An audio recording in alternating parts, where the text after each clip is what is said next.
Kembali lagi dengan saya Kalimas ada di Crypto Trading Bootcamp dan teman-teman hari ini kita akan membahas mengenai risiko dan juga money management di market crypto. Jadi sebelum video ini dimulai, nothing I say is financial advice ya. Teman-teman harus paham bahwa kripto itu merupakan aset yang mana memiliki risiko yang sangat tinggi.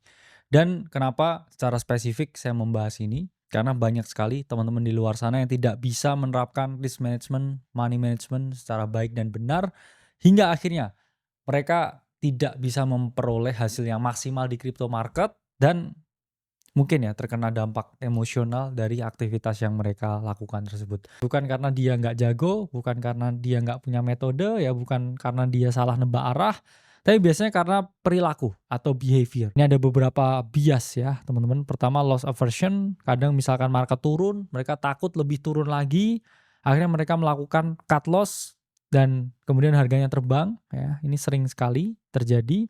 Kemudian ada disposition effect ya.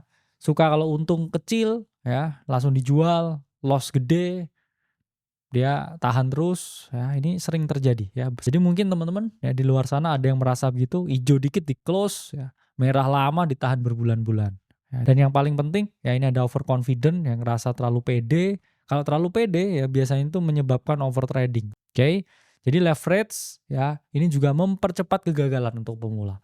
Dan ketika teman-teman udah main lama di sini ya, jangan salah ya, jangan merasa kamu aman dari perangkap leverage karena biasanya orang-orang yang mana mereka ini ya udah ketagihan leverage meskipun udah pro ya di market lama. Kamu kalau salah rugi berapa, oke itu adalah hal yang difokuskan, bukan tentang banyaknya posisi yang bisa dibeli. Saya selalu ngomong ada istilahnya RPT atau risk per trade. Nah, jadi tentukan kerugian maksimum dulu. Oke. Jadi itu adalah hal yang paling penting. Saya selalu ngomong risk per trade 1% per trade, habis itu catat jurnal secara review. Tingkatin leverage hanya kalau kamu punya sistem yang oke dan wajib ya journaling setiap kamu punya trade. Oke, ini adalah 5 prinsip yang harus teman-teman laksanakan dan tidak boleh dilanggar. Ya, pertama risk budget, risk per trade. 1% maksimal 3% kalau kamu pro. Jadi kalau kamu risk per trade 1%, kamu punya 100 nyawa kalau kamu trading itu salah. Kemudian harus pakai stop loss karena itu bagian dari rencana. Kalau misalkan kamu beli di area support dan dia jebol ya, di sini ya kamu SL udah ya. Jangan berharap dia bakal naik lagi. Dan terakhir ya, journaling itu juga penting untuk teman-teman lakukan. Jadi apa simpulan yang bisa teman-teman dapatkan? Risiko itu bukanlah musuh, tapi sesuatu yang bisa kita kelola, bisa kita kendalikan.